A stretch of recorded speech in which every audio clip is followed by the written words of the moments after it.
Salut à tous, c'est Jocelyn de Sémessois et ça me tenait à cœur de vous faire une vidéo avant la fin de la journée, vu qu'il fait beau. Et puis c'est mon troisième jour de formation en tant que technicien en programmation neurolinguistique. Donc PNL, rien à voir avec le groupe de rap, hein, je le rappelle.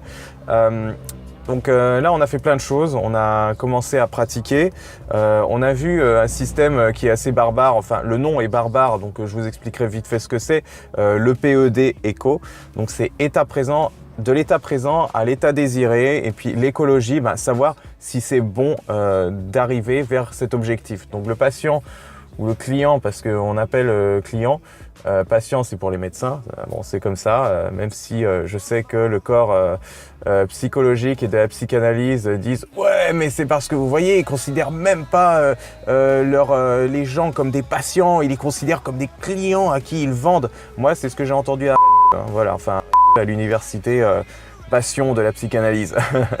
Ce qui a pour but de nous faire passer pour des requins parce que nous sommes une formation qui n'est pas reconnue par l'État et que, évidemment, en quelques mois, nous sommes formés à côté des autres qui sont formés, malheureusement, en 5 ans, à en chier, à prendre du bourrage de crâne dans la figure et à se dire « Ouais, mais putain, j'ai fait tout ça, c'est pas pour que quelqu'un soit à mon niveau ou ait les mêmes résultats alors qu'il n'a bossé que quelques mois. » Bah ouais, mais bon, c'est le système... C'est le système éducatif vieillissant de la France. Bon, maintenant, c'est comme ça et je vais pas le remettre en cause. On va arriver sur un autre débat sinon.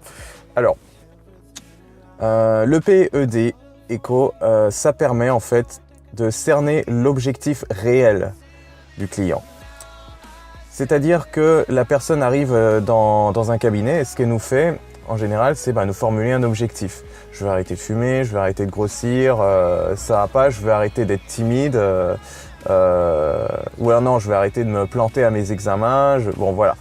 Et dans ce premier objectif, on va faire un tour, on va dire, moi je vois ça comme un oignon, c'est-à-dire on va d'abord enlever la peau, après on va enlever la première couche, puis la deuxième couche. Ça permet de cerner justement la source du problème. Parce que le premier objectif que donne le patient ou le client, c'est pas forcément la vraie raison de sa venue. C'est quelque chose de plus profond encore, de plus enraciné, de plus inconscient, de plus émotionnel. Et beaucoup de gens aiment bien tourner sur le superficiel parce que ça les conforte, ça les rassure. Et on n'est pas sur la source du problème et on se raconte des histoires. Les gens aiment bien se raconter des histoires. Ils aiment bien les histoires tout court. Vous savez, un petit peu les contes de fées avec de belles images, de belles métaphores, une fin qui se termine bien.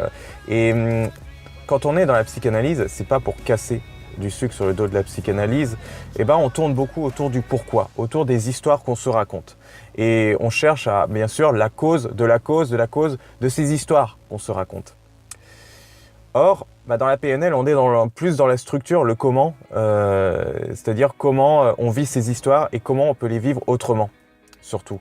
Donc, c'est vrai que le pourquoi, c'est encore, pour moi, vis-à-vis de ce que j'ai expérimenté, j'ai fait 4 ans d'analyse, je sais comment j'étais en psychanalyse, j'étais beaucoup à me raconter des histoires, à dire des bons mots, à trouver des choses très intellectuelles sur la vie à raconter. J'étais dans le côté philosophique et ça me plaisait parce que je me disais, waouh, je suis capable d'aller loin dans ma connaissance de moi-même et en plus, je peux l'appliquer à l'être humain. Voilà, donc ça m'a servi. La psychanalyse, ça c'est clair. Je me connais beaucoup mieux maintenant, mais c'est pas le cas de tout le monde. C'est pas forcément le but. Il y a des personnes qui peuvent rester à tourner autour du pot pendant 10 séances. Voilà, alors qu'en PNL, en 1 ou 2 séances, c'est réglé. Alors après, il y a des personnes qui veulent quand même enfumer très longtemps. Donc au lieu qu'un EPED dure 15 minutes, il va durer 40 minutes et puis du coup, il va falloir reprogrammer une deuxième séance pour agir sur l'objectif, vraiment travailler dessus.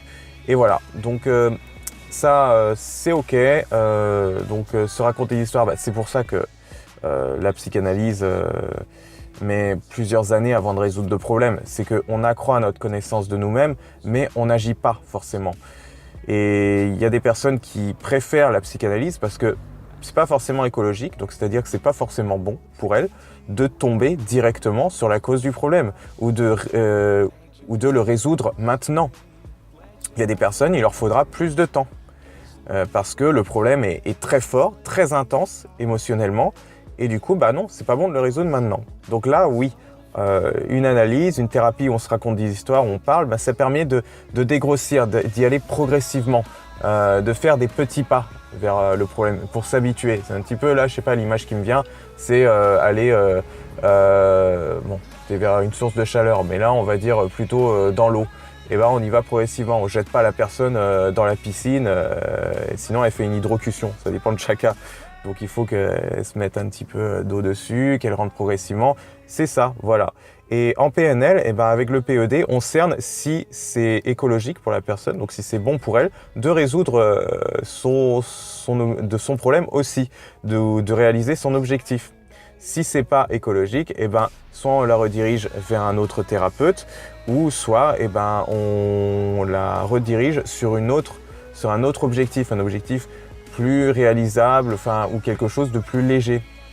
On a vu aussi les ancrages. Donc les ancrages, vous pourrez trouver plein de trucs sur internet là-dessus. Ça consiste à associer une émotion à un acte ou à un autre sens. Par exemple, nous on l'a fait avec le toucher. Ça c'est les basiques, hein, c'est-à-dire vous vous rappelez une sensation superbe qui vous a fait vibrer vraiment et à un moment on vous touche ici, on produit un contact physique et à chaque fois qu'on vous fera ce contact physique ou que vous le ferez à vous-même, eh ben, vous vous rappellerez de ce moment. Moi, il y a un truc, par exemple, devant les Mars. Bon, moi j'aime bien les Mars. Ben, quand j'étais petit, en fait, je pense que c'est parce que j'en ai pas eu pendant longtemps après. Chez ma grand-mère, parfois, il y avait des Mars, des sneakers, des nuts. Et les Mars, je me rappelais que j'aimais ça quand j'étais petit.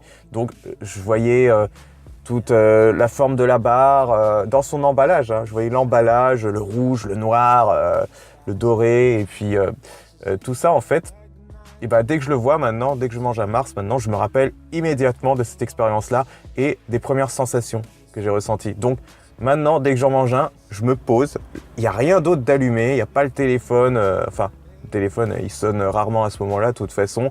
Mais coupure Facebook ou quoi que ce soit. Et j'apprécie mon Mars. Comme si c'était la première fois. C'est ça que j'aime reproduire. Et oui, je me sens bien après, évidemment. Ça peut donner un débat sur comment justement faire de la méditation active. C'est-à-dire vous prenez le temps d'apprécier une activité ou quelque chose que vous faites. Vraiment, vous êtes dans le moment présent. Et quand vous êtes dans le moment présent, peut-être qu'il y a des émotions agréables d'avant que vous ressentez qui sont associées à ce que vous faites à ce moment-là. Donc c'est beau aussi, vous pouvez utiliser ça. Bon, bref, qu'est-ce que je peux dire ? Oui, on est qu'au 3e jour. Il y a encore... en fait, ça dure 3 semaines, hein, donc c'est un stage intensif. Et c'est bien que ce soit par exemple de 9h à 18h et que ce soit intensif, parce que c'est pas forcément moins efficace dans le temps. En fait, on est plongé dans un cadre avec un groupe. On apprend les mêmes choses, on les pratique et on revient sur des notions régulièrement. Donc moi, j'ai la sensation de bien intégrer les choses, d'intégrer plus facilement tout ce que j'apprends. Contrairement à la fac où c'était plus compliqué, où il fallait revenir à mes cours, c'était pas toujours évident de se motiver. Et puis on voyait plusieurs matières différentes également. Il y a des matières qui servaient à rien. Moi, dans ce que je voulais faire, je voulais aider la personne, agir avec elle. Et quand on mettait des statistiques ou des neurosciences, même si les neurosciences c'est intéressant, à un certain point, puisqu'on a le même programme en biologie que les étudiants en biologie, c'est pas terrible. Là, on est dans le même domaine, dans le même cadre, avec des informations qui reviennent, qu'on utilise en plus. Donc je pense que c'est le meilleur système d'apprentissage.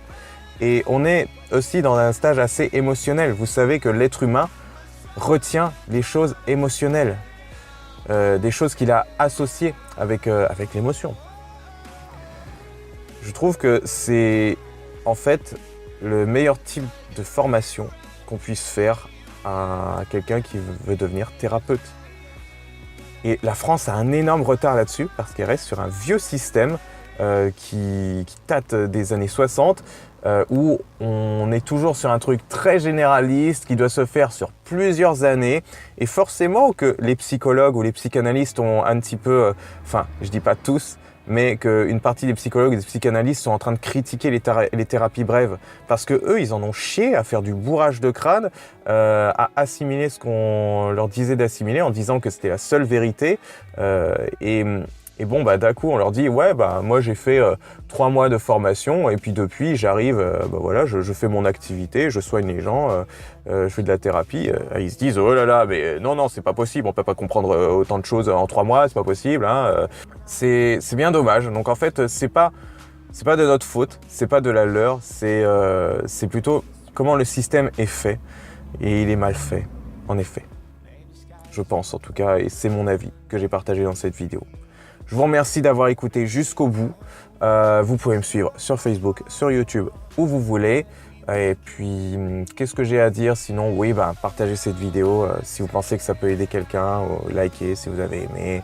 Et voilà. Bon, je vous dis bonne fin de journée à tous, ou bonne soirée, ça dépend quand vous regardez ceci. Voilà, à la prochaine. Salut!